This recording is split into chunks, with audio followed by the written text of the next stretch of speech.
patuloy, Lord, na linisin mo, Lord, ang aming mga puso as we worship you today. As we worship you today, ikaw lamang, Lord, ang may taas sa buhay ng bawat isa. Take full control of everything, O God. In this place, let your very presence, let your anointing, Lord, flow in this place. We just want to praise you. We just want to honor you, Lord. At sa taong gagamitin mo, Panginoon, let your double portion of anointing be upon him. In Jesus' name, in Jesus' name. Thank you, Lord. To you all the glory and honor in the mighty name of Jesus. Amen. Praise the Lord. Hallelujah. Before we continue to worship, I just want to say something po before we start. I want to testify God's greatness in my life. Last night, I was rushed at the emergency room. Dahil po, earlier yesterday, may nakain or nainom po ako na hindi po maganda ang epekto sa aking katawan. And I was, sorry for the word, I was throwing up a lot of liquid. Nanghina po, I was so weak yesterday, but then, God is faithful. Amen? And God is the strength of our heart. He will never leave us alone. And sabi niya po sa kanyang salita, hallelujah, in Lamentations 3, it is of the Lord's mercies that we are not consumed. Amen? Because His compassions fail not. They are new every morning. Great is the faithfulness of our Lord. Amen. Hallelujah. It's all because of Jesus that I am alive and well today. Hallelujah. Let's praise the Lord in this place for His goodness and faithfulness in us. Hallelujah. It's all because of Jesus. Oh, we give you praise. It's all because of Jesus I'm alive. It's all because the blood of Jesus Christ. And it covered me, God. It covers me, raised this dead man's God. It's all because of Jesus. It's all because of Jesus I'm alive. Come on. Hey! Now hands to God. Oh, we give you praise, Lord. Thank you, Lord, for your love and faithfulness, your mercy and kindness. Even of every breath I breathe, author of all eternity, giver of every perfect thing. To you be the glory, maker of heaven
say, it's all because alive.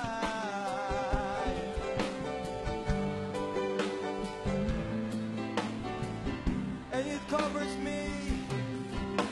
It covers me and raises that man's life. It's all because of Jesus. Oh, Jesus, I'm alive.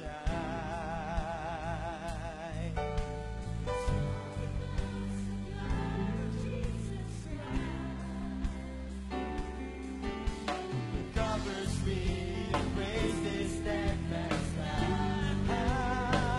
It's all because. One more time, it's all because. It's all because of Jesus, I'm alive.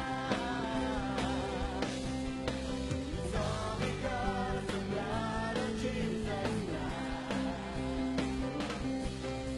It covers me and raises that man's life. It's all because. It's all because of Jesus. It's all because of Jesus. It's all because. It's all because of Jesus. Hallelujah. For all you've done. Hallelujah. For all you've done. Let me hear you say hallelujah.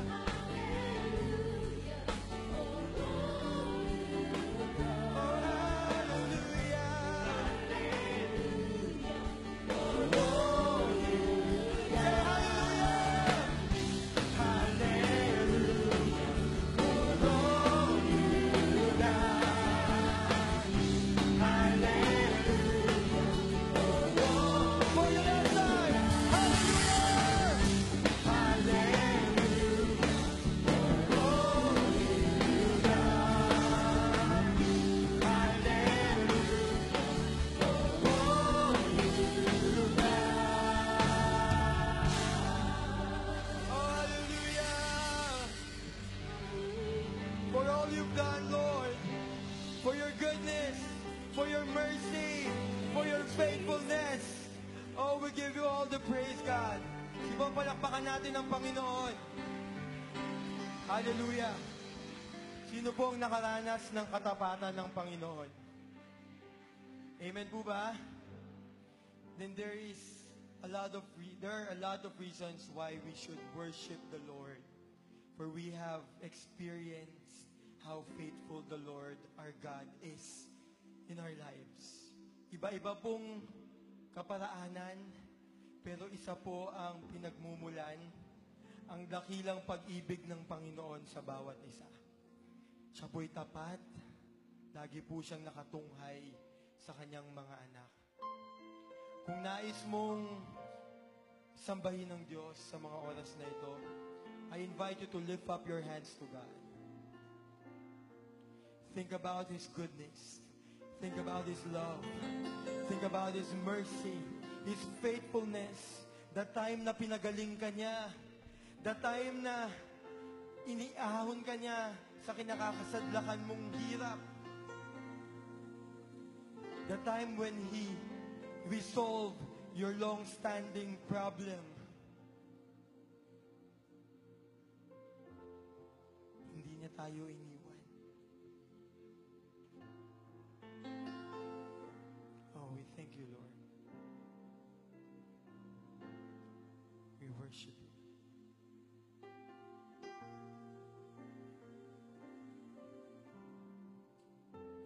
And I'm forgiven, 'cause you were forsaken.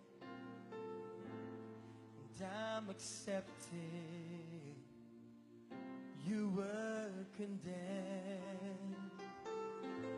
And I'm alive and well, your spirit is within me. Because you died and rose again. Let me hear you sing one more time. I'm forgiven. And I'm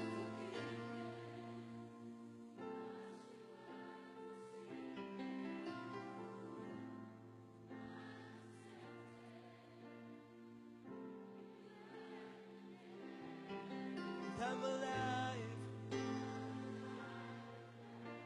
Your spirit is within me, because you died and you rose again. Say amazing love. Amazing love, how can it be that you, my King, would die for me? Amazing love, I know it's true. It's my joy to honor you. One more time, amazing love. Amazing love, how can it be that you, my King, would die for me? Amazing love, I know it's true. It's my joy to honor you in all I do. I honor you. Say, you are my King. You are my King. Jesus. You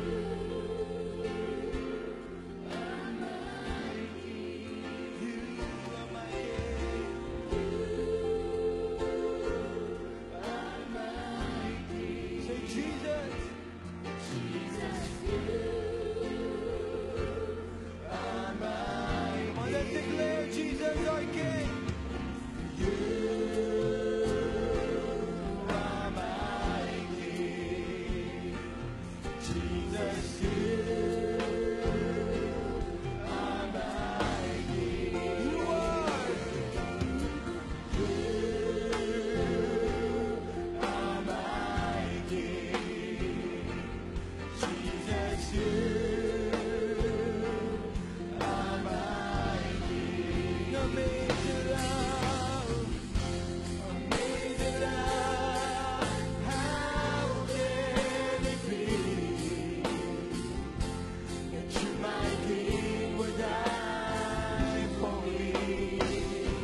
Can we hear all the women sing?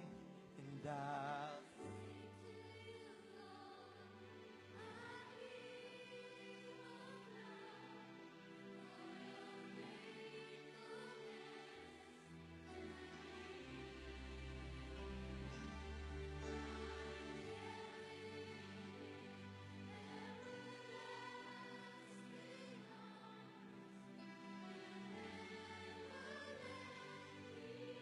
now all the men of God. And I'll sing to you, Lord, for your faithfulness to me. I'm carried in everlasting arms. You never let. Now just all the people of God, I'll sing.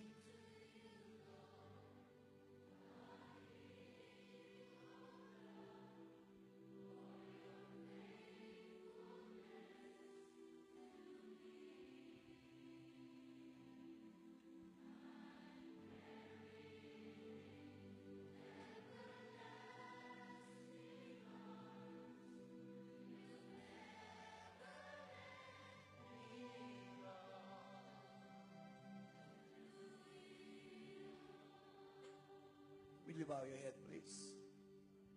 I'll give you your intimate moment with God in prayer. Just get connected with God in prayer for a while. Oh, we just worship you, Lord.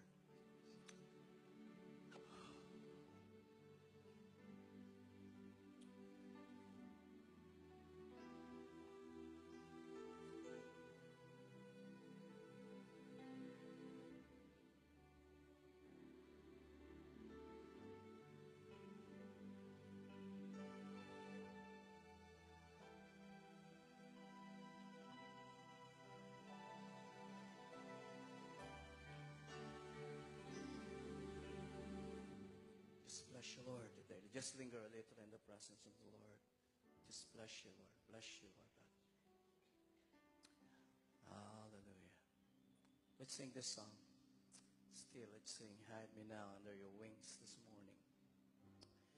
Ano man ang ating mga struggles, ano man pong ating battles, mayroon po tayong katiyakan that in the presence of the Lord, makakasumpong po tayo ng kanyang kalakasan. I wanna hear it, amen.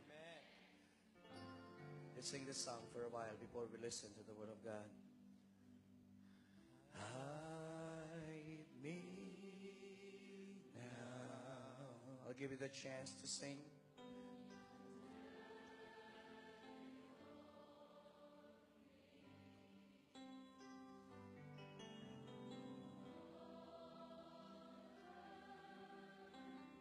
Within your mighty hand.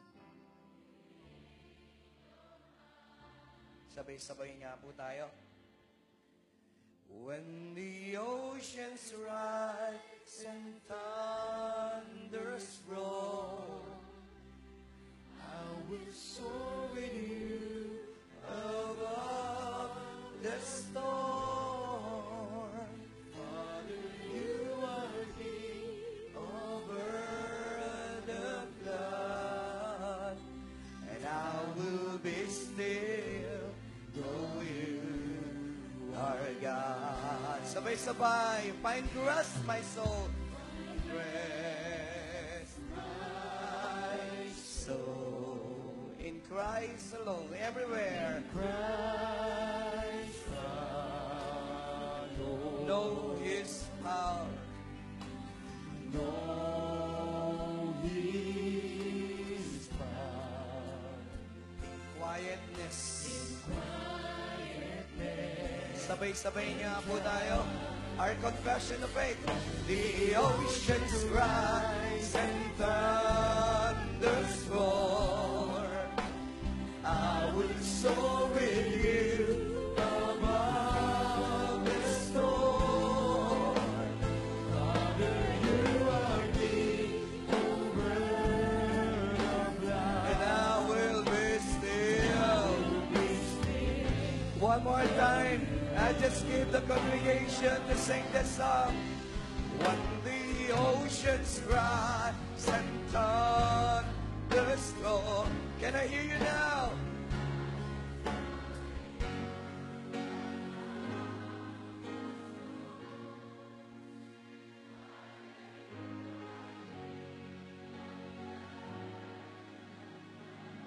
Say it. And I will be still. Know you. One more time. I will be still. I will be still. Just one more time. I will be still, Lord. Yes, I will be still. Know you. Pahintulutan niyo po akong saglit na manalangin. Nakilang Diyos ng kalangitan, salamat sa lakas at buhay na patuloy niyong ibinibigay sa amin. Wala pong nalilihim sa inyo. Alam niyo po ang mga kabigatan, suliranin, dalamhati ng inyong mga anak. Nawa po ay maramdaman ng bawat isa ang inyong kalapitan. Even as I deliver your message, I pray that this message will impact their lives, O Lord. Father God, I pray, allow me to deliver the message not with the enticing words of man's wisdom, but only by the power of your Spirit. Pagpalain niyo po ang inyong mga anak. Do not allow a single soul to leave this service untouched. Do not allow a single person to leave this service discouraged. As we promise to bless you, honor you, in Jesus' name, everybody will say and agree, Amen. Mukhang mahina po ang palakpak niyo. Manatili po tayo nakatayo. Please remain standing as we give reverence to the reading of God's Word. Makibukas po kayo sa aklat ng Job, kabanatang 1. Ang mga talata ay 6 hanggang 11. Job chapter 1, beginning verse 6 up to 11. One day the angels came to present themselves before the Lord, and Satan also came with them. The congregation, verse 7.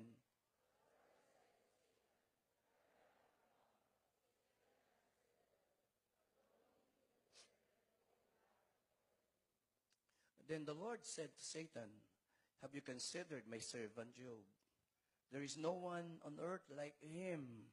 He is blameless and upright, a man who fears God and shuns evil. The congregation. Sabay-sabay po tayo sa verse 10 hanggang 11. Have you not put a hedge around him and his household and everything he has? Have you blessed the work of his hands so that his flocks and herds are spread throughout the land? Pakilakasan po ang 11, 1, 2, 3. But stretch out your hand and strike everything he has. He will surely curse you to your face. Ang Diyos po ang magpala ng kanyang salita. Isang malakas na palakpak po sa Panginoon. You may all be seated. Magandang umaga po. A pleasant good morning to everyone. Magandang umaga po. Nakalabas na po ang mga bagyo. Purihin po ang Panginoon that tayo po'y malakas, malusog, at malayang makasamba sa Panginoon. Nagagalak po ba kayo doon? Say Amen. Ang aking pong maiksing mensahe ngayong umaga ay pinamagatan ko pong Job's unquenchable faith. Pakisabi po, faith in God. Ang hindi matatawarang pananampalataya ni Job sa Diyos. Yan po ang ating topic ngayong umaga. Isang member po ng church, ang kanya pong asawa ay na-stroke at na-hospital for many months at nabulag. At pagkatapos po ay after ilang months ay namatay din po. At after ilang months siya po ay dumalo sa church at natuwa po si pastor. Pinuntahan po siya ni pastor at kinumusta. Sabi niya, kumusta ka na? How is life? Sabi niya, okay naman po pastor. Sabi ni pastor sa kanya, gusto kong malaman mo na I've been praying. Ako'y nananalangin para sa'yo sa panahon na dumadaan ka ng pagsubok. Sabi po nung babae, sabi niya, pastor, I hope you don't mind. Ano po ba ipinagpipray niyo sa akin? Ang sabi po nung pastor, ipinanalangin ko na maging matatag ka. Pinapanalangin ko na maging malakas ka. Ah, salamat po kung gayon. Ikaw, ano ba ipinagpipray mo? At gusto mong ipag-pray ko sa iyo? Talaga, sabi po nung babae, ang pinapanalangin ko po sa Panginoon at inihiling ko po sa Diyos ay kung maaari, ay huwag masayang ang lahat ng paghihirap, sufferings, yung mga natutuhan ko sa mga pagsubok na dinaanan ko sa buhay. Tumingin po tayo kay Pastor Joey. Ilan po sa atin, pag dumadaan tayo ng pagsubok, yun ang ating panalangin. Nasasabihin mo, Lord, dumadaan man ako sa pagsubok, dumadaan man ako sa kabigatan, maaari po ba na lahat ng pagtitiis at sakit at hirap na dinadaanan ko ay huwag masayang? Gusto ko pong sabihin sa inyo na hindi po yun automatic. Hindi po automatic na ang isang Kristiyano ay dumaan ng pagsubok, ay natuto ka sa pagsubok. Hindi automatic na sa gitna ng pagsubok, ang iyong pinili ay manalig at magpatuloy sa Diyos. Hindi po yun automatic. Subalit, ako po yung natutuwa. Pwede po ba tayong tumingin? Natutuwa po ako ngayong umaga na pag binuksan niyo po ang Biblia, may magtuturo sa atin. Paano bang sa gitna ng pagsubok ay manatiling matatag sa Diyos? Natutuwa po ako sapagkat sa salita po ng Diyos ay may matututuhan tayong mga lesson. As I have said, hindi po automatic na natututuhan yung sa gitna ng pagsubok ay maging matatag. Hindi po automatic yon. Sa gitna ng pagsubok ay piliin yung faith. Hindi po automatic yon. But I'm glad that this morning, pwede po nating buksan yung Biblia at pwede tayong matuto sa isang lalaki na dumaan ng pagsubok. Kilalang-kilala po natin siya. The Bible gives us good example of great people, of great faith. Pakisabi po, great faith. Pakiulit po, great faith. Natutuwa po ako ng Biblia ay nagbigay sa atin ng mga examples ng mga taong dumaan ng great faith. At mula po sa kanilang responses ay matuto tayo paano ba tayong magtagumpay. Ito pong talatang ito, this is Job 13:15. Yung nakalagay po na, though he slay me, yet I will trust in him. Tumingin po kayo kay Pastor Joey. Ito pong salitang ito po ay masasabi ko pong treasure. Pag dumadaan ka po ng pagsubok, hindi po madaling sabihin yung ganitong salita.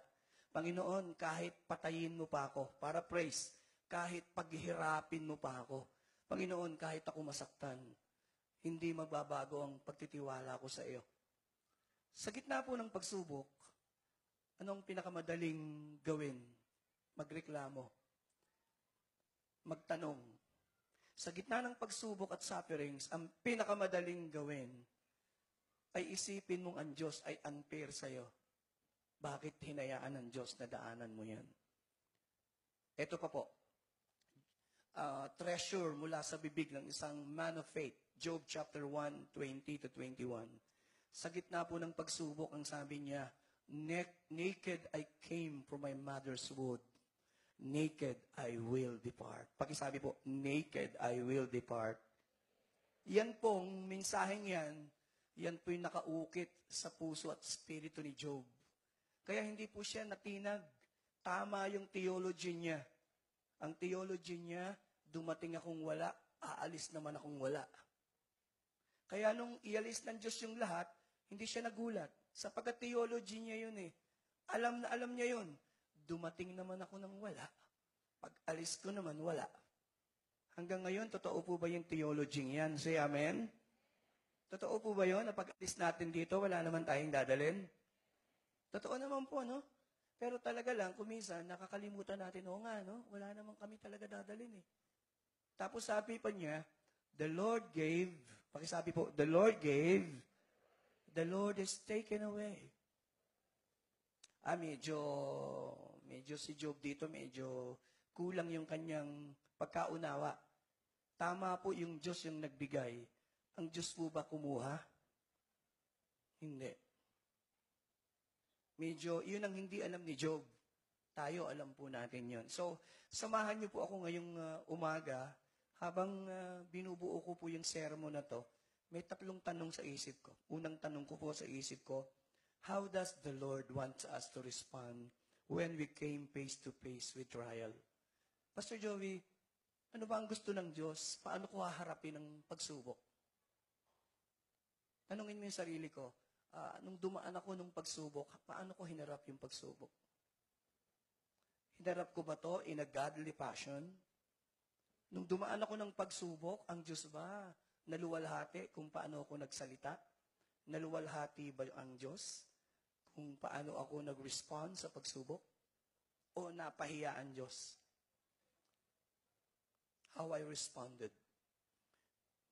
How can we choose faith in the midst of trouble? Pastor Joey, tanong ko po, paano kaya ipiliin ko yung manalig sa Diyos? So yan po ang topic natin. Tatlong panimulang kaisipan. Number 1, we all experience loss and we all experience testings in life. Walang nakaupo dito na hindi pa po tayo na nawalan ng trabaho, nawalan ng mahal sa buhay. We all experience loss. Nawalan ng negosyo, pera, kabuhayan. Lahat po tayo rito, diretso kung sasabihin, lahat po tayo naka-experience na tayo ng loss, pagkabigo, pagkatalo. Iba-iba nga lang. We all have them. Yung iba mas mabigat yung sa kanilang pagsubok, pero lahat may pagsubok. Pangalawa, nakaisipan po, our spiritual lives may be shaken as we fight spiritual battles. Sa pagharap natin ng mga pagsubok at spiritual battles, yung iba sa atin ay tumutumba, nasi-shake, bumibigay. Yung iba nagpapatuloy. Realidad po yan. Sa pagharap natin ng mga pagsubok, hindi lahat ay nananatili. Naalala ko po yung dinalo ko na tatay many years ago. Dumadalo po yung anak niya dito at isang drug addict po from Valenzuela. Ang dinrive yung sasakyan niya, nasa ilalim ng drugs. Sinagasaan po yung siyam na kabataan. Patay po lahat yung siyam. Kasama po yung anak niya. And so we decided na pumunta kasama yung ilang kapatiran. Pagdating ko po sa bahay, hindi naman ako kilala ng tatay. Nagpakilala po ako na ako si Pastor Joey. At yung anak niya ay dumadalo sa church natin. So, kumamay siya, ngumiti ng konti. At umupo po ako sa tabi niya. Hindi ko po alam paano magsalita. Mahirap po kasing magbukas ng bibig sa isang taong nalulungkot at nasusugatan. So, mas magandang minsan tahimik ka lang eh. Kagaya nung katabi mo ngayon, tahimik na tahimik, natutulog o yan, hindi yan tahimik. But kidding aside, pagkatapos po ng ilang minuto na hindi nagsalita siya sa akin. Ang ganito po ang bukang bibig niya. Sabi niya, Pastor Joey, nasaan po ang Diyos nung nasa gasaan yung anak ko? Kung nasa theology class po ako, mabilis ko pong sasagutin yun. May sagot ako. Pero kasi nasa burol po ako ng patay, hindi po ako sumagot. Nakaupo lang ako. Hindi po ako kumikimik. Nagpawala siya ng pangalawang tanong. Sabi niya, Pastor Joey, mamamatay na akong nagtatanong sa Diyos. May mga ganun po eh. Pagdating ng mga pagsubok, may mga tanong. Ang sagot ko lang po sa kanya wala po akong konkretong sagot sa inyo sapagkat wala namang taong may sagot about sufferings. Pero mas maganda po yata na sa pagkakataong ito, ang pinakamaina, may hayaan yung dumadaan kayo ng pagsubok. Ang sabihin nyo ganito, Panginoon, hindi ko man naiintindihan, maaari po bang samahan nyo kami sa pagdaan namin sa mga pagsubok? Palapakan nga po natin ang Panginoon. At hindi na po siya kumibo. Kasi pwede pong dumadaan ka ng pagsubok at sinantabi mo na ang Diyos.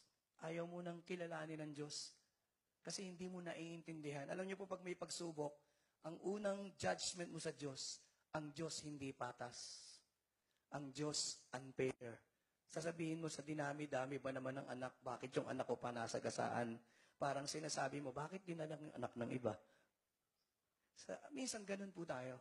So we cannot deny the fact our spiritual lives may be shaken as we fight spiritual battles. But iba po si Job. Si Job po ay kakaiba. Kaya mahalaga na matuto tayo. Anong pwede nating matutuhan? Kaya ito pong topic na ito at kwento ni Job ay isang relevant story sapagkat titingnan natin ngayong umaga yung kanyang responses. Pagkasabi mo, responses.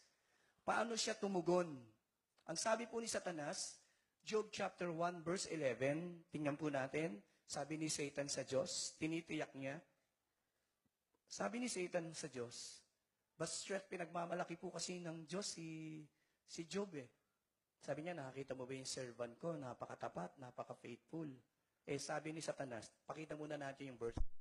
Ang sabi na sa kanya, ha? Ano ka mo? Eh, bakit di siya matatakot sa iyo? Eh, pinagpala mo siya. Ito na po ang tanong niya. Does Job fear God for nothing? Pwede ba tayong tumingin? Pinagyayabang ng Diyos sa isang salita. Si Job, ang sabi ni Satanas, eh, bakit di siya matatakot sa iyo? Eh, tingnan mo, verse 10, iniingatan mo ang pamilya niya. Pinagpapala mo lahat ng works of His hands. Gising po ba kayo? Bakit hindi siya matatakot sa iyo? Binless mo yan. Parang ganito ang sinasabi niya, paraphrase. Eh bakit di siya maglilingkod sa iyo? Binless mo. Sino naman ang hindi maglilingkod sa iyo? Kung hindi mo pagpapalain. Gising po ba tayo? Ito na ngayon ang suhestyon ni Satanas. Verse 11, ang sabi ni Satan sa verse 11, tingnan ko lang, tanggalin mong lahat ng mayroon siya. Tingnan ko lang, surely He will curse you to your face. Ano po ang response ni Job nung mangyari yung pagsubok? Tingnan natin yung 22.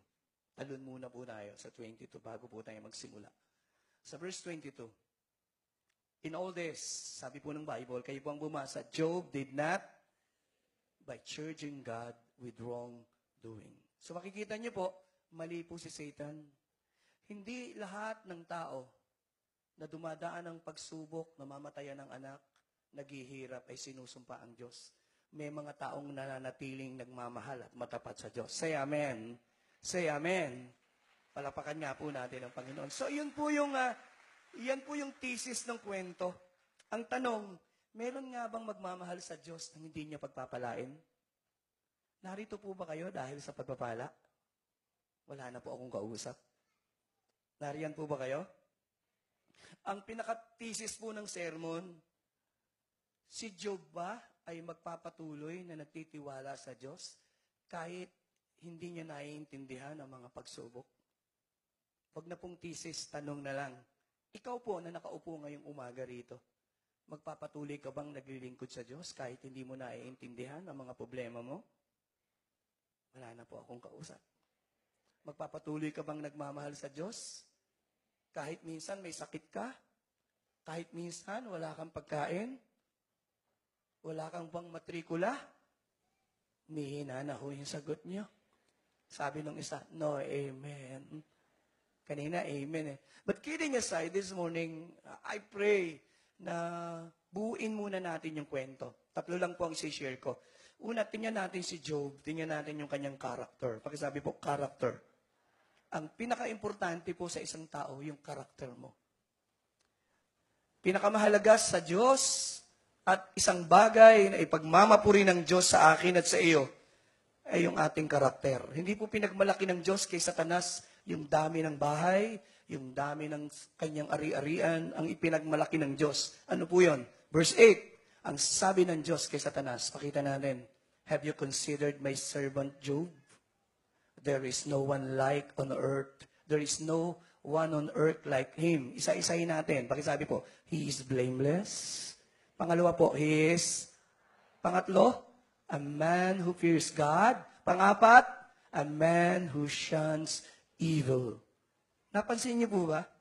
Yung 4 na katangian ni Job na ipinagmamalaki ng Diyos. Si Job, sabi ng Diyos, nakita mo ba si Job, yung lingkod ko? Isang lalaking walang kagaya niya, matuwid, nabubuhay ng tama, natatakot sa Diyos, at lumalayo sa masama. Ito po ngayon, balikan natin yung outline. Ito nga po ang malaking tanong eh. Click natin lahat, Ninay. Ang malaking tanong, bakit ang isang taong matuwid, blameless, natatakot sa Diyos, lumalayo sa masama, ay dadaan ng isang matinding pagsubok? Tumingin po kayo kay Pastor Joey. Normally, doon po tayo nagugulo. Yung pagsubok, hindi naman question. Pag ang dumadaan ng pagsubok ay isang taong masama. Pag ang isang taong dumaan ng pagsubok ay isang taong kilala mong maraming pagkukulang, sasabihin mo, ay okay lang yan. Doon po tayo nalilito sa tanong na, bakit isang matuwid? Bakit isang taong may takot sa Diyos? Bakit hinayaan ng Diyos na dumaan ng pagsubok? Kaya pag nakarinig po kayo ng isang nagtuturo na sinasabing pag naging Kristiyano kayo, wala nang pagsubok. Naniniwala sila kasi Christian sila. They will not experience pain. Wala po sa Bible yun. Ito po ang nasa Bible. John 16:33. Ang sabi ni Jesus, in this world you shall have trouble. New King James, you will have tribulation. Sabi ni Jesus, sa mundong ito, maraming pagtitiis. Pwede ba kayong tumingin kay Pastor Joey? Pag kayo po may pagtitiis at pain, troubles, natural lang ho yun. Tingin po kayo, bakit? Wala pa ho kayo sa langit eh. Wala pa ho kayo sa langit. Sa langit lang ho, walang pain. Sa langit lang ho, walang tears. Hanggang narito po kayo, makakaranas kayo ng pain. Say amen. May troubles. May mga sakit ng loob. May mga sakit. Ngayon, kapag ang theology mo, pagka-Kristiyano ka, wala kang pagsubok, medyo magkakaproblema po kayo dyan. Sapagkat halos lahat ng matuwid na lingkod ng Diyos ay dumaan ng pagsubok. Maging si Jesus Christ, anak ng Diyos, ang dami niya pong pagtitiis. Ang dami niyang pinasa na kabigatan. So, wag niyo pong sasabihin, Kristiyano ako, dapat iligtas ako ng Diyos sa pagtitiis. And ang sasabihin ko po, hindi. Ang pagtitiis ay bahagi ng buhay. Hindi ngayon matuwid tayo. Ito po ang mabigat. Please, tingin po kayo kay Pastor Joey. Hindi po ako magtuturo ng mahaba. Basic lang po ito. Ang pinakamabigat po ganito. Pag meron kang mga problema, pagsubok, sasabihin sa iyo, kaya namatay yung anak mo, siguro may ginawa kang kasalanan. Kaya nalugi yung hanap buhay mo. Kaya ka nagka-cancer. Mahirap po yung ganun. Huwag niyo pong gagawin yun. It is, I don't know, mahirap na husgahan yung ibang tao at sabihin mong kaya ka may mga pagtitiis. Kasi marami kang nagawang mali. Sometimes true, but many times hindi. Sa context ng pinag-aaralan natin, totoo po ba kay Job kaya siya may pagtitiis, may kasalanan? Anong sagot? Amen o amen? No amen. So, hindi lahat ng pagtitiis, pagsubok, trial, sufferings, kasi may mali tayong nagawa. Hindi po totoo yun lagi. Pero pwedeng mangyari yun kasi may sowing and reaping. Kaya bago ka magbigay ng paghusga sa kapwa mo, inubulang yung katabi mo, nagkasala siguro ito. You don't think that way.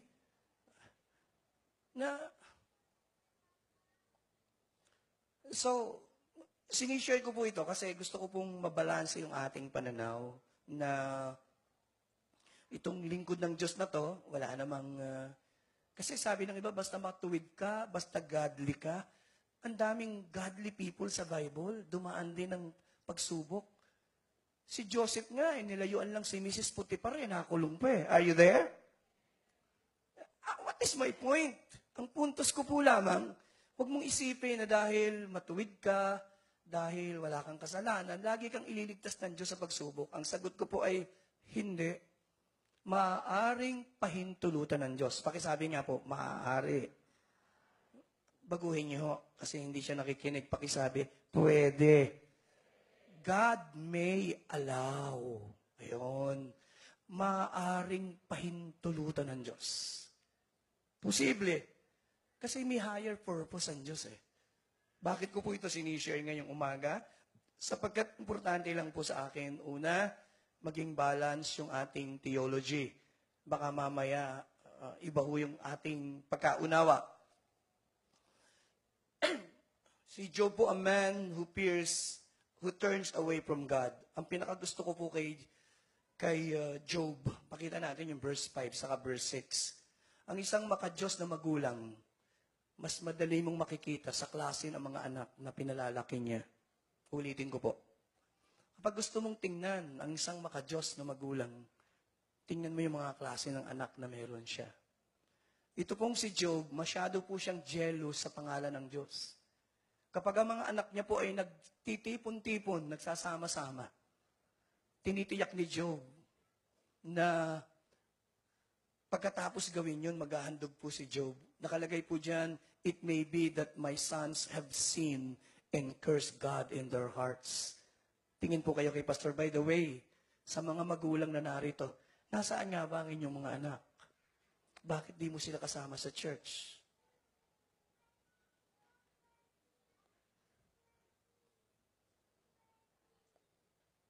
Mapalad po yung mga anak na nakaupo rito, napilit kayong inaakay ng inyong mga anak na magulang nyo na kayo'y maging makadiyos. Alam niyo po kung bakit? Please look at me. Yung pong desire ng inyong magulang na malapit kayo sa Diyos at maglingkod kayo sa Diyos, yan ang pinaka-greatest na pamana na ibibigay mo sa kanila. Wala bang, anong pinakadakilang pamana na ibibigay mo sa mga anak mo? Ang sagot ko po, pagkatakot sa Diyos. Yan hong pera, bahay, baka mawala eh. Pero pag alam mong mga anak mo, nataniman mo ng pagkatakot sa Diyos, tinitiyak ko naman, hindi mapapariwara ang mga anak mo. Say amen. I wanna hear an amen. Minsan, sa mga anak na narito, hindi komportable, nakaray-karay, hila-hila ka ng mga magulang mo sa church. But one day, when you are old, you realize na sasabihin mo, salamat na lang ang mga magulang ko. Iniakay ako. Iniuupo ako sa church kahit ayaw ko. Ginapos ako sa silya para makinig ako kay pastor kahit nakakaantok. Salamat na lang. Alam niyo po si Job, alam niyo po ang gusto ko sa kanya, he's a picture of not just a perfect father, of a great father. Ang isang tunay na makadiyos na ama, ang reflection niyan, ang mga anak na pinalalaki niya.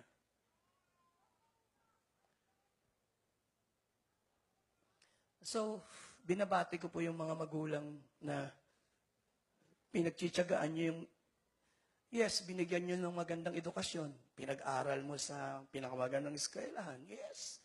Binigyan nyo mo ng sasakyang maganda. Very good. Binigyan mo ng pinakamagagandang damit. Very good. Pero ang pinabayaan mo yung kanyang espiritualidad. Hindi mo siya tinuruang lumapit sa Diyos at maglingkod sa Diyos.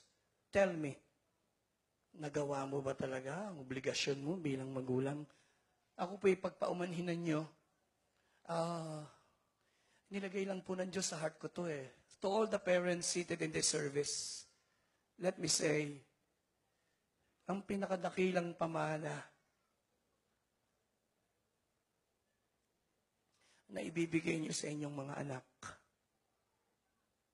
ay ang pagkakilala sa isang totoong Diyos. Palapakan niya po natin ang Panginoon. Ilan pa nga bang mga magulang ang nagtsitsaga na dalhin sa Sunday school ang anak?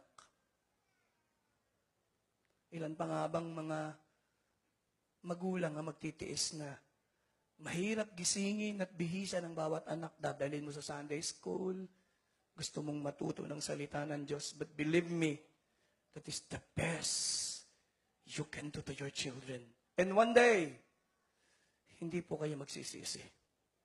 Punta po tayo sa pangalawa. Maiksi lang po ito. Just give me 2 days. Job's testings. Hindi po madali ang testing ni Job. 1, economically he was tested. He lost everything.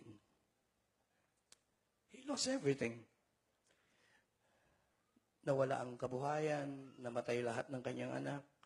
He lost everything economically. lahat ng ipinundar niya for many years, tingin po kay Pastor, sa isang kumpas ng kamay ni Satanas, nawala.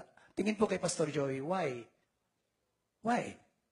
Gusto niyo pong sabihin ko ang sagot? Yun po ang mangyayari. Pag inalis ng Diyos ang proteksyon niya sa iyo, isang kumpas lang ng kamay ni Satanas, mahirap ka pa sa daga.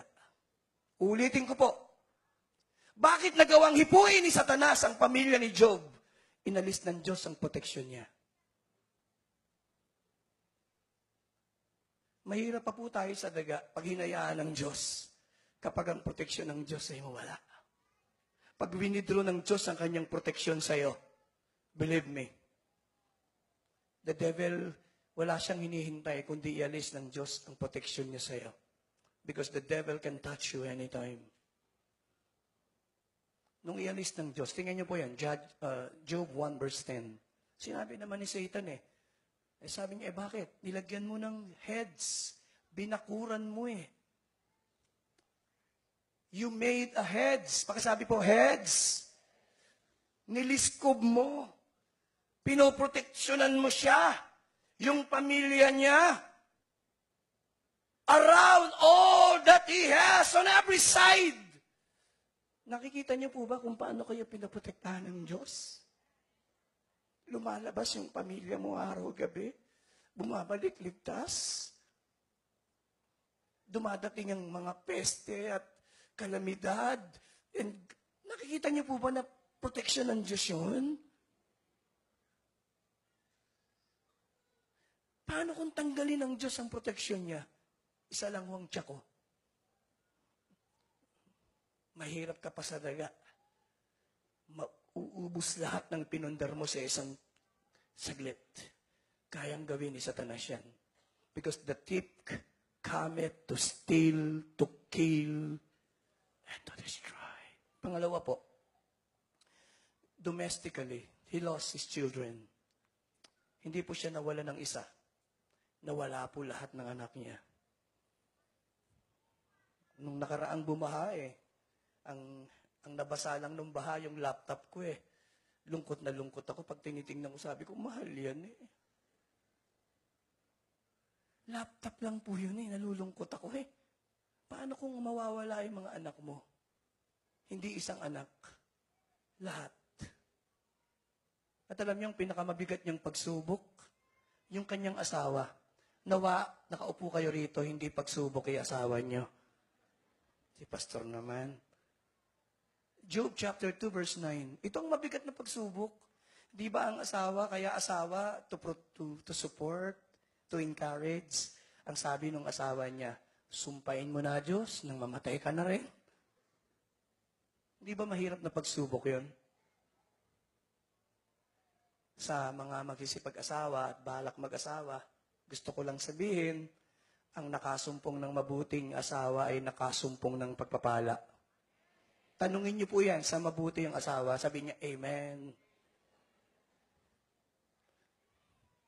Ang nakasumpong ng masamang asawa, nakasumpong yan ng sumpa. Sabi ng isa, Pastor, gusto ko pa rin mag-asawa. Ipag-pray mo. Pangatlo, gising pa ho ba tayo? Physically, he was, ang sabi ng mga scholars, inismit siya ni Satan ng sakit Dito makikita niyo Satanas ang naglagay ng sakit. Again, hindi Diyos.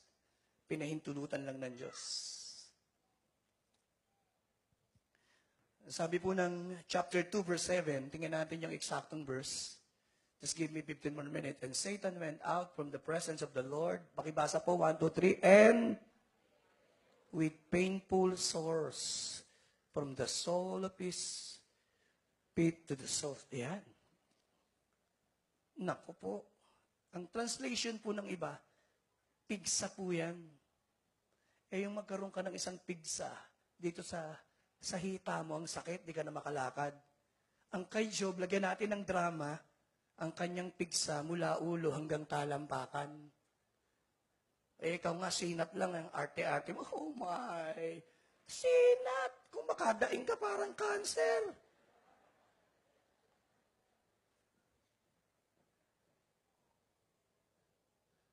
But, I don't know, hindi ko po alam gaano ka-painful yung naranasan ni Job. Kaya nga po dahil siguro sa dami ng pigsa sa katawan, hindi na po siya makilala. Nagulat pa yung mga kaibigan nila na si Job pala yun. Pang-apat po. Socially, his relatives and closest friend may judge and forsaken him. Siguro yun ang pinakamabigat. Ang isa po sa pinakamasakit at pinakamabigat na pagsubok kapag inaakusahan ka ng ibang tao. Sabi sa kanya, kaya ka nagkaganyan, kaya ka nalugi, kasi gumawa ka ng masama. Sakit-sakit po, no? Kaya ka ganyan, kaya namatay yung anak mo. Ang sakit po nun eh. Di po ba, who is the accuser of brethren? Satan. Please, look at me. Don't accuse people. Huwag agad magsalita pag hindi mo alam ang kwento. Ang sakit. Huwag kang gumawa ng kwento na hindi totoo. Are you there? Para makasakit ka ng kapwa. That's no joke.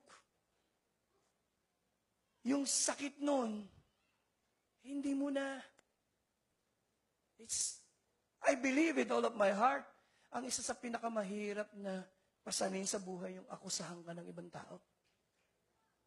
Ako nga ho, nalalayan ko lang yung matanda sa jeep, yung balita, matanda yung kabit ko. Sabi ko, pambihira naman. Yung isang kapatira natin niya, nasiraan ho yung sasakyan niya doon sa Marilao. Sa Marilao, maraming umiilaw-ilaw paghating gabi.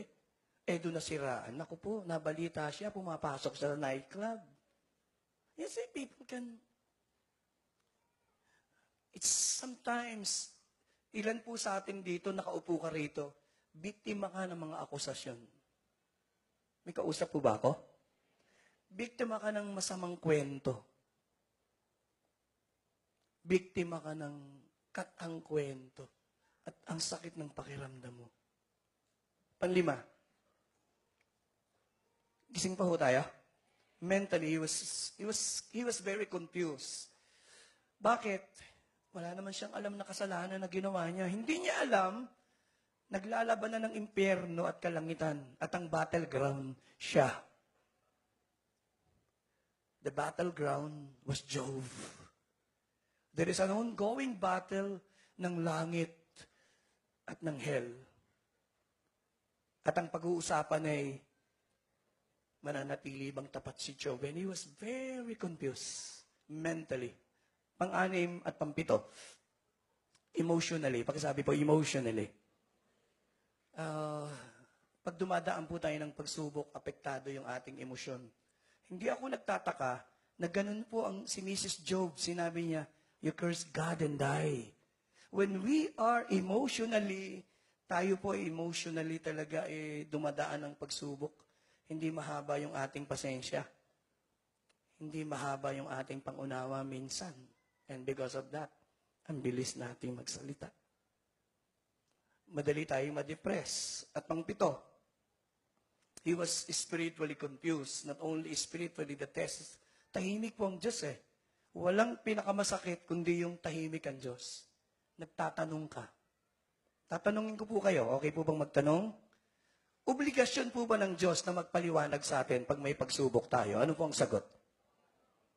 Wala po sa Bible na sabi ng Diyos, magpapaliwanag siya sa iyo. Wala pong ganun.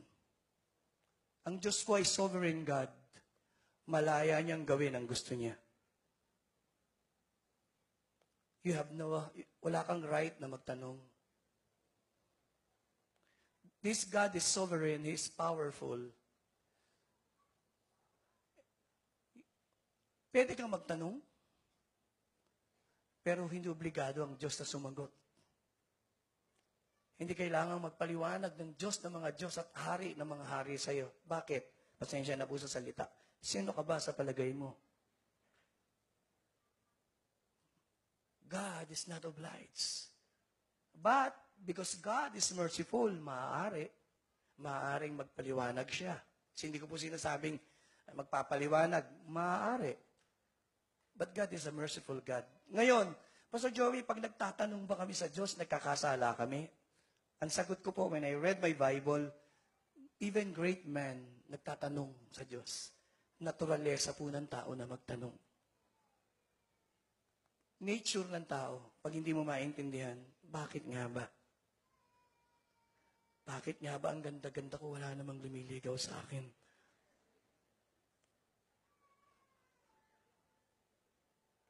Mukhang iyon ang gusto niyong itanong. Pagkatapos po ng service ay ipapaliwanag ko yan. Hindi po, kidding aside. Sometimes, we don't have the answers. Pag may mga tao nagtatanong sa akin, sabi ko, pasensya ka na, hindi kita kayang sagutin ng eksakto. Because ang Christian faith is not about explanation. It's about trusting God's promises. Pakisabi po, trusting God's promises. Kaya sabi ng Bible, the just shall live by... It's about faith. Magtitiwala ako, hindi ko naman maintindihan na ang kamay ng Diyos at ang puso ng Diyos ay mabuti pa rin, hindi siya magpaplano ng masama sa akin. Say amen. Anong tawag John? That is faith. I just trust God. I submit to God. At the end of the day, ang faith ko, Romans 8:18. Anong nakalagay doon? Na ang mga pagtitiis sa lupang ito ay baliwala compared sa darating. Ang faith ko, Romans 8:28, that all things works. Yan lang po ang sinasabi natin. Ang lahat ng bagay ay magkakalakip-lakip sa bandang huli sa ikabubuti natin. Simulan na po natin ang pag-aaral. Anong tamang response pag dumadaan ang pagsubok? Number 1, simulan po natin. Gusto ko po ito. At this, pakipakita natin, Job chapter 1, verse 20. At this, Job got up and tore his robe and shaved his head. Yun po yung unang ginawa niya. Pastor Joey, anong unang response ni Job? Ang unang response po niya ay pinakita niya po yung kanyang lungkot. Ang unang response po ni Job sa banal na kasulatan, inahit niya yung kanyang buhok. Ibig sabihin po ay pagpapakita ng emosyon, pagpapakita ng kanyang kalungkutan, pagpapakita ng kanyang emosyonal na he was broken, he was affected. Tingin po kay Pastor Joey, hindi po ngayon tayo spiritual, hindi na tayo naapektuhan. Gaano man katatag ang ating faith, nalulungkot pa rin ho ba kayo? Say amen? Yes, nagdaramdam pa rin tayo. Hindi ngayon tayo spiritual. May dinalaw po akong patay. Alam niyo, ako po yung nagulat.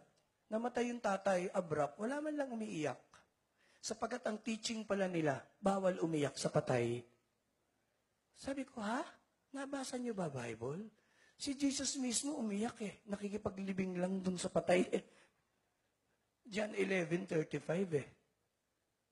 Sometimes, alam niyo kung bakit yung pain natin hindi po naiibsan? Sapagkat hindi po natin nagawang magluksa, hindi natin magawang umiyak at malungkot. Sabi ko medyo may problema yata ang kanilang theology. Pag tayo po'y nasasaktan at tayo po'y naiiyak, tingin po kayo kay Pastor, maiksi na lang. Paraan din po ng Diyos yun para maibsan yung lungkot nyo. Alam nyo, kikwento ko ulit, nung mamatay po yung tatay ko, hindi ko po nagawang magluksa. Hindi ko magawang umiyak ng malakas. Pag iiyak ako, pupunta pa ako sa sulok. Yung hindi nakikita ng mga kapatid ko. Bakit? Kasi ako pastor sa pamilya Kailangan matatag ako Iyak ako ng konti, papahiring kay luha ko. Paglabas ko, matatag na naman ako. Kunwari. Nung linggong yun, sabi ng misis ko, magpipreach ka ba? Sabi ko, magpipreach ako. I'll preach. So, nag-preach ako. Ang lakas ko sa pulpito. Pero deep inside, alam mo kung malungkot ako nawalan ako ng mabuting ama Pagkalipas po ng ilang buwan, lalong tumitindi yung lungkot. Ang tawag po doon pakisabi po, hidden sorrow. May nakatagong sorrow. Bakit? Hindi mo kasi inilabas Kaya pagtayo ko ng pulpito, nakangiti ako, kino-comfort ko yung tao. Pag nag-iisa na ako, malungkot ako. At isang araw, sabi ng Holy Spirit sa akin, alam mo bakit ka malungkot? Very straight, sabi ng Holy Spirit. Not because I did not comforted you, but because you refuse to be comforted. Alam po ninyo, pakipakita natin, 2 Corinthians chapter 2, verse 13. Sa Bible, ang Holy Spirit is the comforter. Sa Bible po, ang Diyos din, verse 3, anak, verse 3 lang. 2 Corinthians chapter 1, verse 3. Ang Diyos po, dinidescribe ng Biblia as the Father of all comfort. New King James. 1 Corinthians chapter 1, verse 3. 2 Corinthians chapter 1, verse 3. Ayan. Basa po, blessed be the God, the Father of our Lord Jesus Christ, the Father of and the God of all comfort. Ang Diyos po ang nagko-comfort to the power of the Spirit. Yung panahon na kino-comfort ako ng Lord, minsan yun po hindi naman dahil hindi nagko-comfort ang Diyos. Naalala ko yung kwento ni Corrie ten Boom, nung siya po ay isa po siya sa nag-alaga ng mga Jewish nung pinapatay Siya'y nakulong. At habang nakakulong siya, sa kanyang diary, dumating ang panahon, can I ask Abid to come here? Dumating yung panahon, nalulungkot na siya. Prayer niya sa Lord, sabi niya, Lord, magpadala ka naman na magko-comfort sa akin. So unknowingly, every day, ang gagawin niya po, dahil naguhukay po sila ng lupa, habang naguhukay po siya, dadating po yung maraming maya at dadapo po doon sa puno. At pag nakadapo na po sa puno, yung mga maya po ay humihimig. At alam niyong hinihimig. Ito po yung hinihimig ng mga maya. Great is thy faithfulness, O God, my Father. There is... Sandali po. Hindi po kinakanta ng maya. Hinihimig. At alam niyo po, yung maya, sa araw-araw, hindi po tumitigil ang pagpapadala ng Diyos ng mga maya. Hanggang sa lumakas na po si Corrie ten Boom. Minsan, kailangan mo lang maghanap ng maya na magko-comfort sa iyo. Are you there? Hindi lang yun. Minsan, tingin po kayo kay Pastor, yan po ang hiwaga ng buhay. Tingnan mo yung verse 4, Ninay. Bakit hinayaan ng Diyos, Pastor, na malungkot ako? Sapagkat minsan, not Job, 2 Corinthians, 1, verse 4. Sabi ng Panginoon doon, truthful, para ikaw na dumaan ng kalungkutan, may be able to comfort those who are in... Anong purpose ng Diyos? Tingin po kay Pastor. May mga panahon, alam niyo, kausap ko yung isang may cancer. Sabi ko, ang project niya po, magpakain ng mga bata na may sakit at mahirap. Sabi ko, bakit po niyo ginagawa yan? Pastor, namatay yung anak ko sa cancer. At buhat nun, natutuhan kong mahabag sa mahirap at mga may sakit. Sabi niya, gagawin ko itong lagi. Sapagkat sa pamamagitan nito, alam kong nagiging instrumento ako ng Diyos para mag-comfort sa iba. May kilala po akong kapatiran, hindi po siya dumadalaw sa patay. Hindi raw nila tradisyon. Nung mamatay yung asawa niya, lahat po ng namamatayan, dinadalaw niya. Sabi niya, ang isang natutuhan ko, sa gitna ng aking pagtitiis, natutuhan kong magkaroon ng compassionate heart sa ibang tao.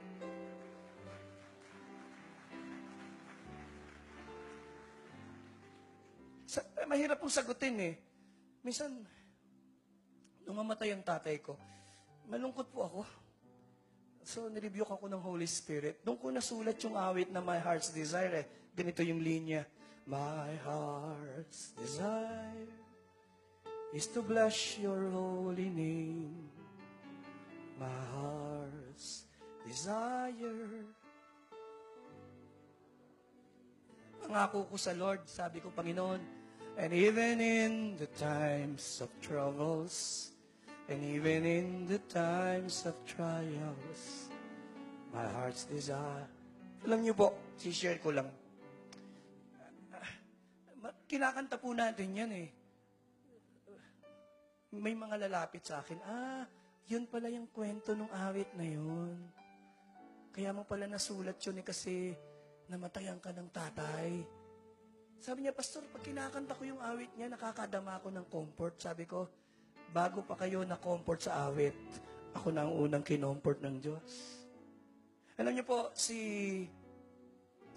bigyan na lang po ako ng ilang minuto, kaya pahupan niyo makinig. Si Horatio Spafford, pinapunta niya po yung asawa niya at saka anak niya. It is 1873. A-attend lang ng crusade ni D.L. Moody sa Europe. Ate Vicky, nakita ko si Ate Vicky, andito pala. Pastor natin sa France. At nauna po yung asawa niya at saka yung 4 na anak. At sa gitna po ng bagyo, namatay po yung 4 niyang anak.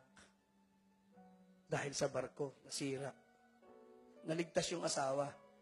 Pagdating doon sa London, nagpadala siya ng message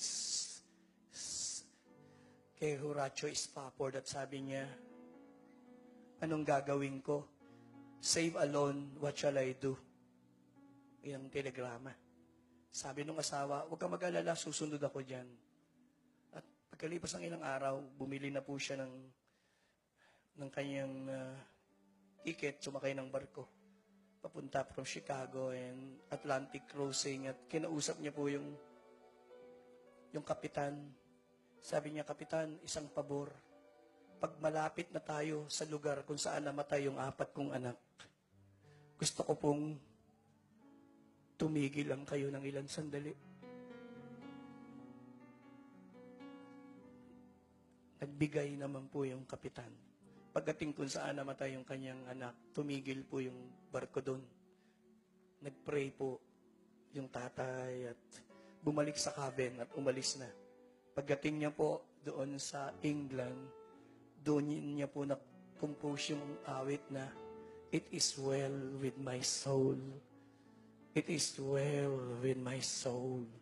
Na sinasabi ng awit, kahit sa gitna ng problema, it is well with my soul. Sapagkat alam kong sinasamahan ako ng Diyos, it is well with my soul. Ang tanong ko po ngayong umaga,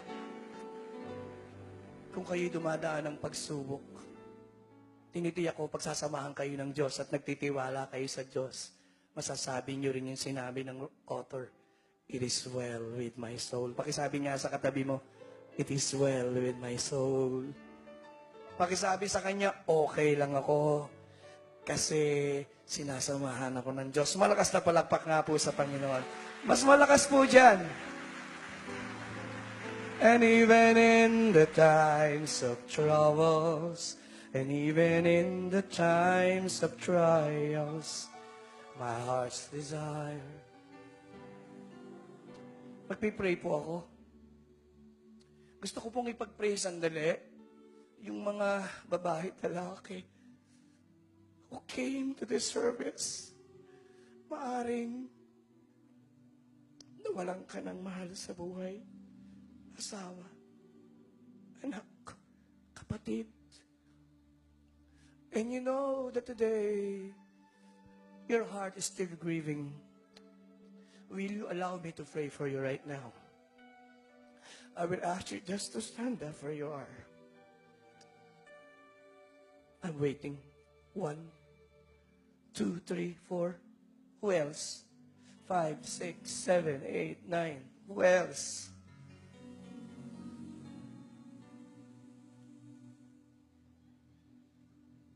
Let's pray for them. Father, you are the Father of all comfort.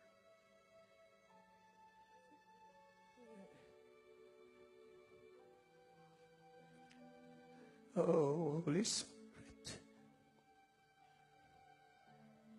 may you release comfort. May you release healing to that weary soul today, to that wounded soul today. Holy Spirit, we pray. Holy Spirit, we pray, Lord. You grant them new strength. Lord, palayain mo sila sa secret sorrows, hidden sorrows in their hearts. Palitan niyo po ito ng faith. Palitan niyo po ito ng strength. In Jesus' name we pray. Somebody say, Amen. Palakpakan po natin ang Lord. Oh, Holy Ghost. Oh, I can sense the Spirit touching the place. Just give me 10 more minutes. I'll try to finish the sermon. Verse 20 pa din. Ang sabi po, then he fell to the ground. Pag sabi po, in worship. Grabe po, ano? Anong response na nais ng Diyos? Nais po ng Panginoon na maski hindi maganda yung nararamdaman natin, pakiramdam natin. I'm not saying it's easy to worship. What I'm saying is, pakisabi po, it is a choice. Pinili pa rin po ni Job na sambahin ng Diyos. Hindi po madaling gawin, di ba? Kasi sabi ni Satan, kaya lang naman naglilingkod sa iyo yan eh. Please, tingin po kay Pastor, pinagpapala mo. Tingin po kay Pastor Joey. Wala na yung mga pagpapala. Wala na yung lahat ng meron siya. Wala na. Yung akusasyon, yung sinasabi mong, kaya siya sasamba dahil pinagpapala, wala na. At siya po'y sumamba sa Diyos. Then I realize, worship is a choice. Tingin po kayo kay Pastor Joey, 5 more minutes.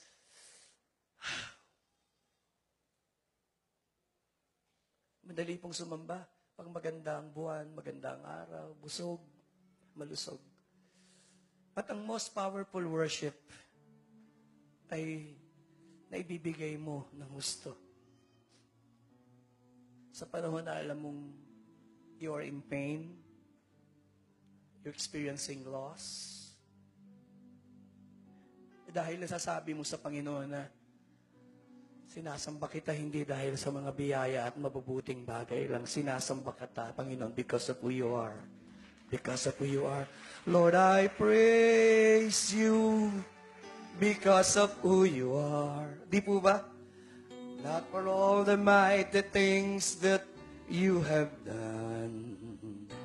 Lord, I worship you. Pakilakas nga po. You're all the reason that I need to voice my praise because of who you are. Just one more time, everywhere. Lord, I praise.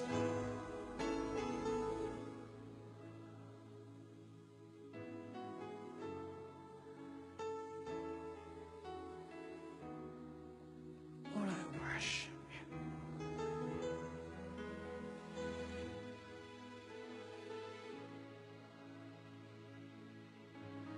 The reason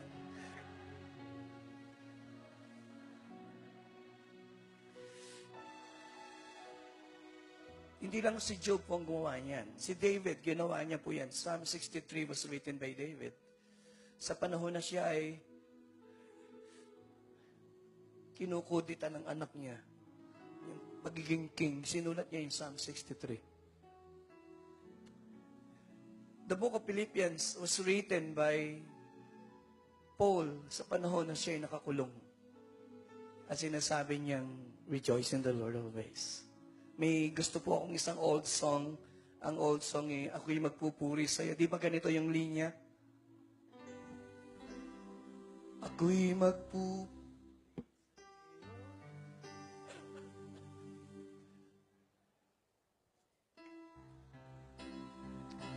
sa'yo. Ano mang kalagayan ng alam niyo pala?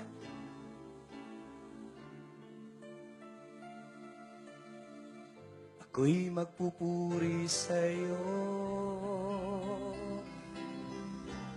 at wala nang iba. Aking sasambahin sa tuwina. O aking Diyos, Ikaw ang siyang una.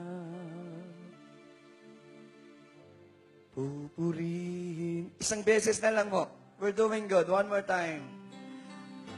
Ako'y magpupuri sa iyo.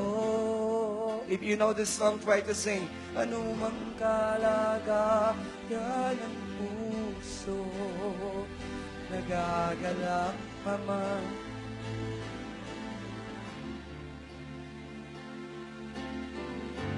Ako'y magpupuri sa iyo. Pakitaas niya po ang kamay sa kanya lang at wala nang iba.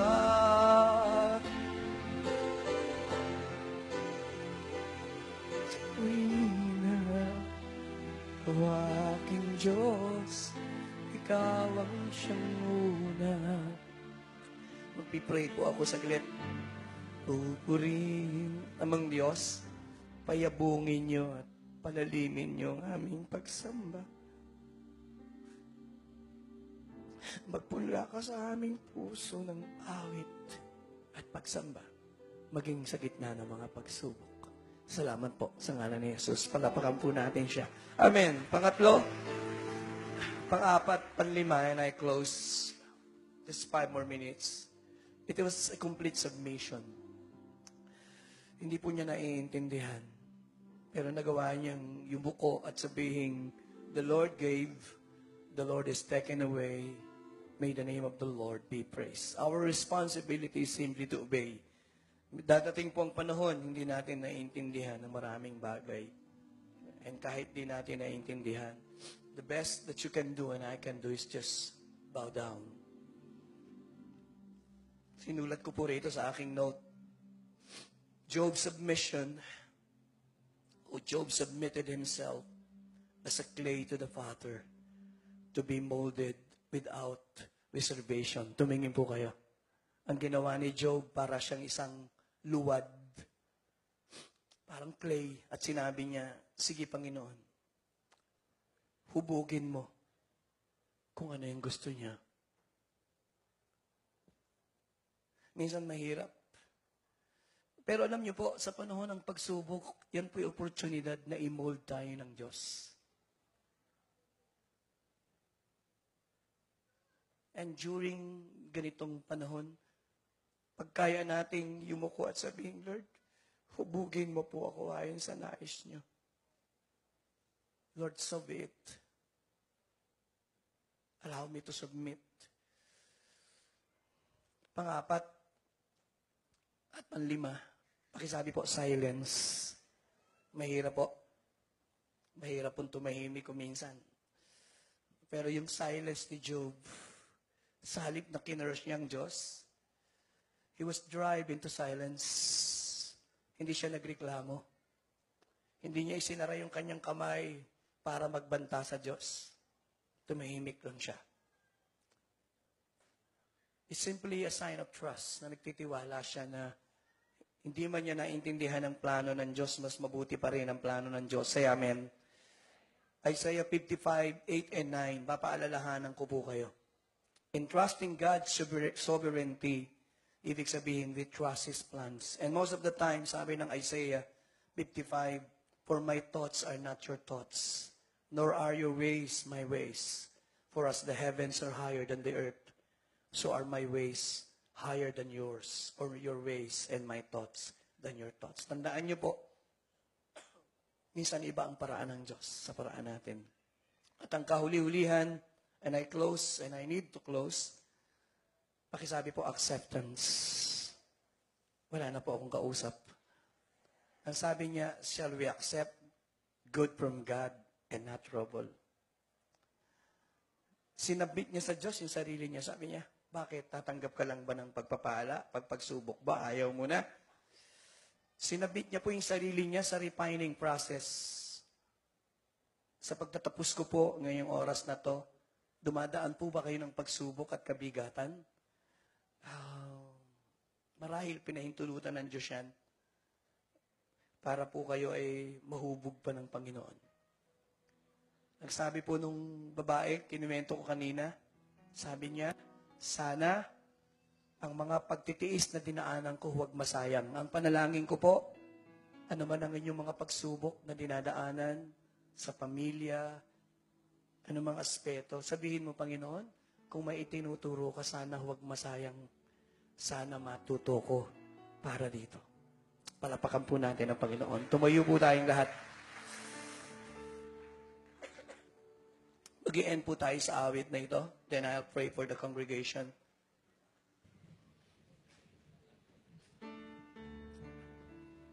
Let's sing this old song.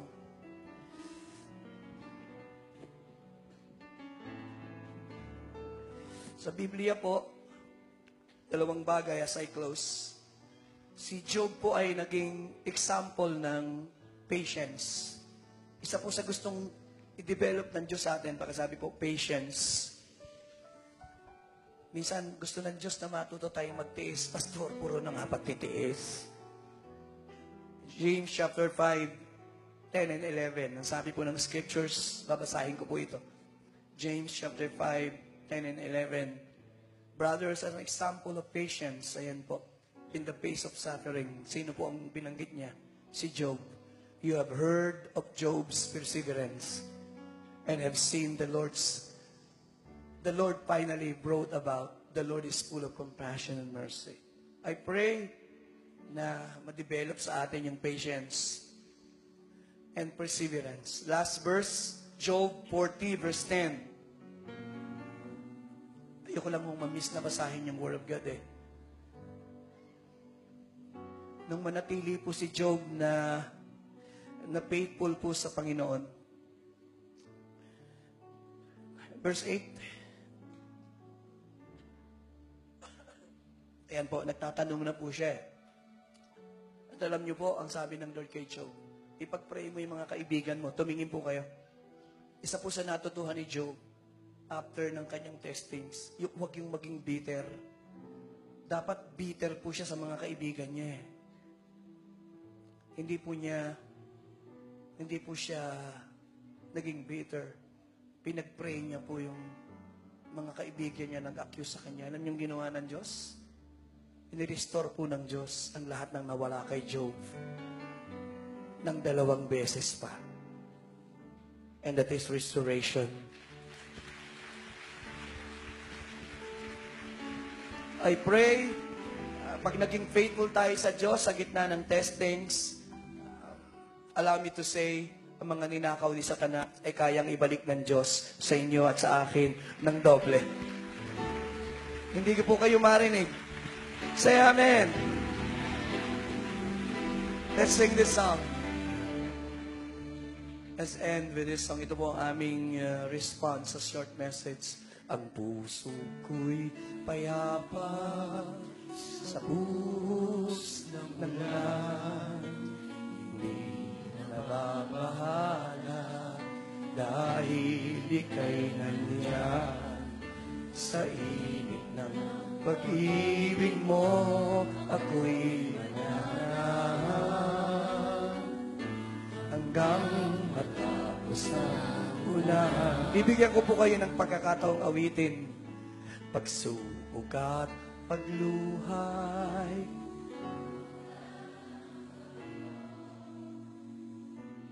nababahala kay kapiling ko. Payong kitang masusukuban magpagkailanman hanggang matapos ang title po ng awit ay hindi payong ulan. Pero, may 2 tao pong nakatayo. Yung isa po ay walang payong, malakas ng ulan. Yung isa naman, malakas ang ulan, nakapayong. Ang tanong ko lang, sino po yung basang-basa sa ulan? Eh di walang payong. Buti na lang ho, pag malakas ang ulang, may Diyos tayo na pwede nating silungan at hindi tayo pwede mag-alala. O Panginoon, ako'y ingatan mo, kahapon at ngayon. Hindi nagbabago ang pag-ibig mo. Pagsubok at pagluha, isang beses pa po. Pagsubok at pagluhay, katulad ng bagyo, hindi nababahala, ika'y kapiling ko. Payong kita, masusukod man, kailanman. hanggang matapos ang ulan. Sabay-sabay, O Panginoon, Ako'y ingatan mo, kahapon at ngayon. Hindi nagbabago ang pag-ibig mo.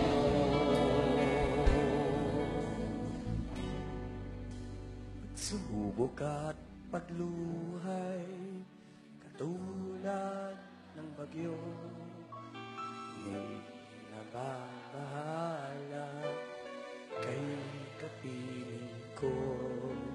Payong kita, masusukuman magpakailan.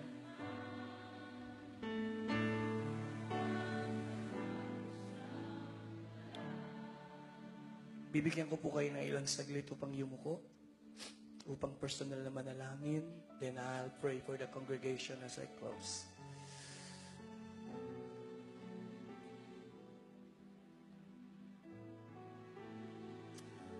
Oh, Holy Spirit, Lord, Holy Spirit.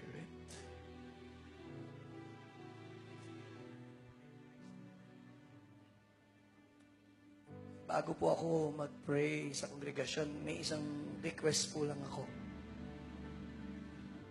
Tingin po kayo kay Pastor Joey. Isa lang po ang request ko. Hindi niyo po alam, hindi mo kilala naman yung katabi mo eh. Hindi mo alam yung kanyang struggles o kabigatan. Who knows? Kailangan lang niya na mag-pray.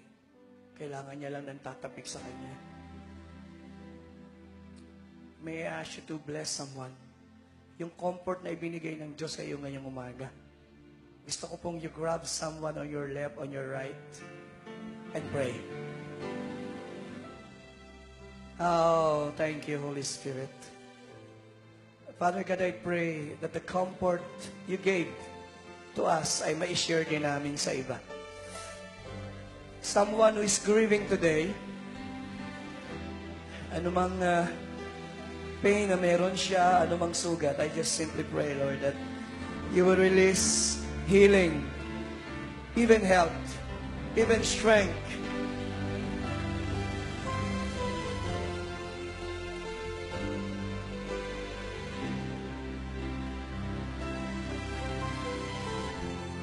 The Spirit of God is moving. The Lord, Holy Ghost, is touching people right now as you pray. As you bless someone, as you touch them.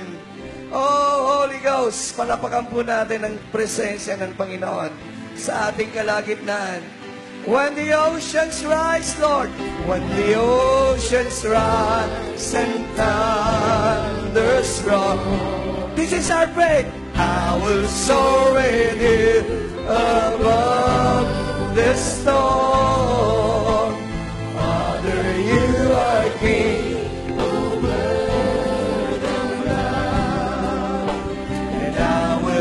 Still. Ang galing ho ng composer eh. Sabi niya, pag lumalakas na yung alon, pag tumataas na yung alon, hindi ka tatangayin ng alon. You will soar higher.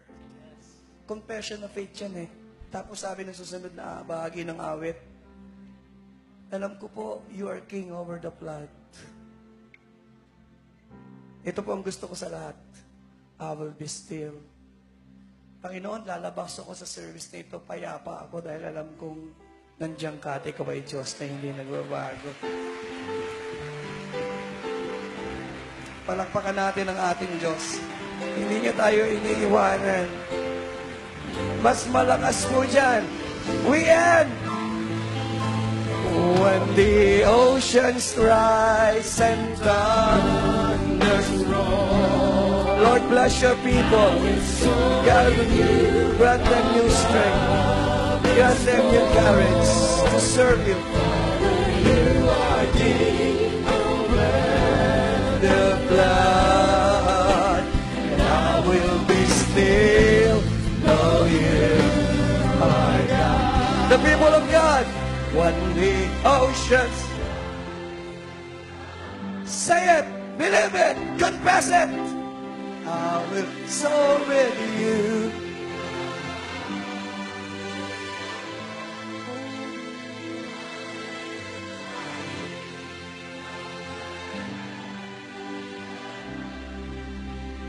I will be still.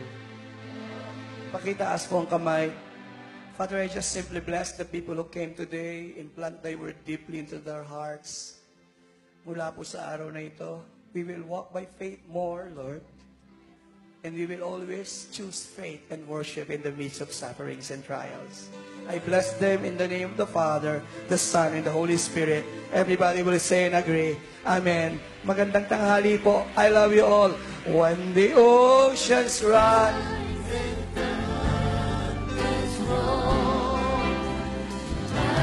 soar with you above the storm.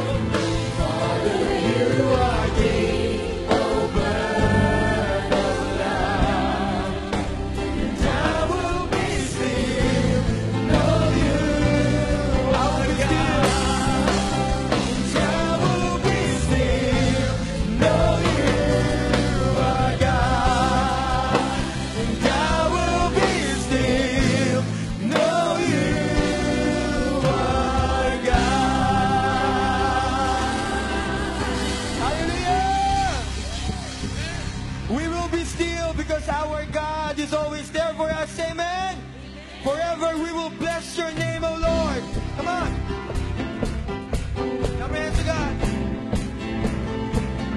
Say, blessed be.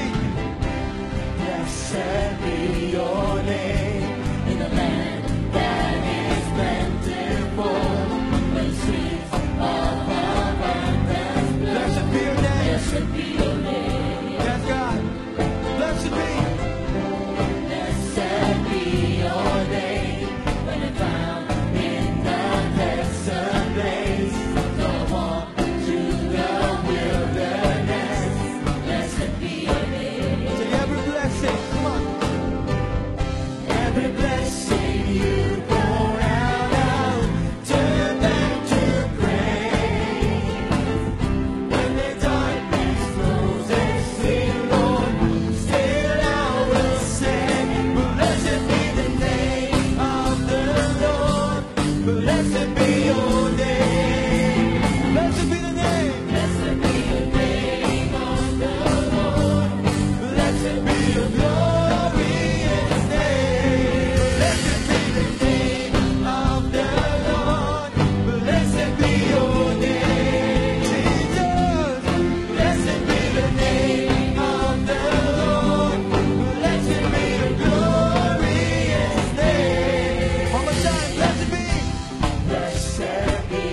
more time.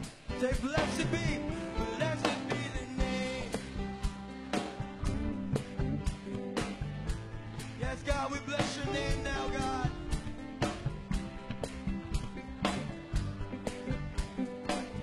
Say, you give and take away. You give and take away. You give and take away. My heart will choose to say, blessed be your name.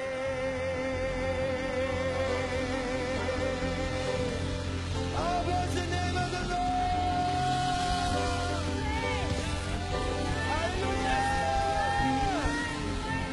Oh, we give you praise, God. Thank you, Lord. We can all be seated. Praise the Lord. Ang ganda po ng isang linya doon sa awit na yan. And when the darkness closes in, Lord, still I will say, praise be the name of the Lord. Amen? Kahit po anong kalagayan, kahit ano po ang sitwasyon, ang atin pong pipiliin ay ang magpuri pa rin sa ating Panginoon. Amen? Praise God. Sige po. Bago po tayo dumako sa ilang announcement, we would like to welcome po some of our visitors here. Yung pong mga, una po, yung ngayon lang naka-attend ng ganitong pong klaseng gawain. Meron po ba kami mga bagong kaibigan ngayong umagang ito? Pwede po ba namin ma-request na kayo ay tumayo? Nais po namin kayong mapag-pray. Nais po namin kayong makilala. So, may we request you to please stand up? Pwede po ba? Meron po ba kami? Ayun, praise God. Meron pa po ba? Ayun, meron pa rin po tayong bagong kaibigan. Let's give the Lord a clap of praises. Hallelujah. Glory to God. Sige po, yung aming pong mga workers and leaders will assist you para po kayo ay dalhin sa aming guest room. Yung pong nag-invite ay pwede pong sumama. Ayan, pwede po kayong samahan ng mga nag-invite po sa inyo. At sandali lamang po yan. Sabi nga ni Pastor Joey, parang kagat ng langgam, pero malaking langgam. Praise God. Nais pa rin po naming i-welcome some of our visitors na kapamilya, kapatid po natin from other chapters of Jesus is Lord Church Worldwide. Unahin ko po muna siguro ang JIL Friends, Pastora Vicky Chesenhausen and Pastora Divine Agapay, JIL Friends. Pwede pong tumayo, Pastor Divine. Ayun, praise God. Si Pastora Vicky po. Praise the Lord. Sige po. Andito din po ang minamahal po natin na kasama po natin dito sa JIL Green Hills, but now she is based in Macau, Pastora Cora Tongko. Ayan po, siya po mamaya ang ating third service. At from JIL Japan na nagbabalik at aalis muli, Pastora Presi Canlas. Ayan. Meron po ba kaming mga ibang chapters na nandito from JIL National Operations? Meron po ba? Mga taga-probinsya po? Iba po po. Ayun. From ano po? Cotabato, JIL Cotabato. Praise God. Hallelujah. Meron pa po ba? Ayan, sabay-sabay na kayo. Hindi ko na kayo maintindihan. JIL Bayambang, JIL Toronto. Nasaan pa po iba?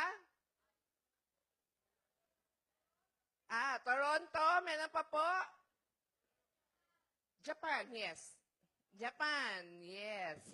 Ano ko na po, sa pangunguna po ni Pastora Presi. Meron pa po ba from other chapters? Na kahit po dito lang sa Pilipinas, pero dahil po ay 38th anniversary po natin, ay nandito po kayo. Meron po? Praise God. Kung hindi po namin kayo nabati, binabati po namin kayo, welcome po namin kayo sa JIL Green Hills. And speaking of this po, ang atin pong anniversary will be on Friday. Ito po ay October 28. Pwede po bang ang ating pong New Beginnings? Na ayan. Ayan po ang theme natin for the year, New Beginnings. Yan po ay ang ating 38th anniversary at yan po ay gagawin sa Biyernes, alas 3 po ng hapon sa Luneta. At ito po, papakita po namin kung nasaan po tayo nakapwesto. Pwede po bang ipakita natin yung kung saan nakapwesto ang JIL Green Hills? Meron po ba tayo? Ayan. Malaki po ba? Kasama po natin ang Region 3 and 4, Ortigas Center, Music Museum, and PUP. So, fronting the stage, nasa kanan, nasa kaliwa po tayo. Ayan, nasa kaliwa po tayo. Nasa quadrangle number 2 po tayo. Ito po yung stage area. Tama po ba? Yes? Kasi ito po yung parade ground. So, yung pong pwesto po natin ay nasa gawing kaliwa kung kayo po ay nakaharap sa stage. So, magkita-kita po tayo dyan ng mga taga Region 3, 4, Ortigas Center, yung mga ano po, atin pong mga kasama sa main services, Music Museum, and PUP. At kung kayo naman po ay merong dalang sasakyan, merong pong ipinamimigay si Sister Alma, na pang-raffle po, hindi, joke. Arrival confirmation form. Ito po ay nais lang po malaman ng ating mobilization team ng 38th anniversary. Kung kayo po ay nakarating, ilan po ang sakay. Nandito po yung region. You can just say Green Hills. And then ang pastor, of course, Pastor Joey. Ano po yung type of vehicle? Ilan po ang taong nakasakay sa inyo pong sasakyan?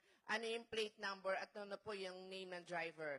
Pwede po kayo, meron po diyang isang tent na nakalagay po mobilization team. Pwede nyo pong ibigay to whoever is in that tent. Pwede nyo pong ibigay itong arrival confirmation form. Noong mga nakaraan po, sabi po nila wala pong nagbibigay na taga-MM. So, ngayon po, gawin po natin ito. You can get the form po from Sister Alma after the service. At sa Biyernes po, pag kayo ay nakarating na, bago mag-alas 3 ng hapon sa Luneta, fill it out and then give it to sa inyo.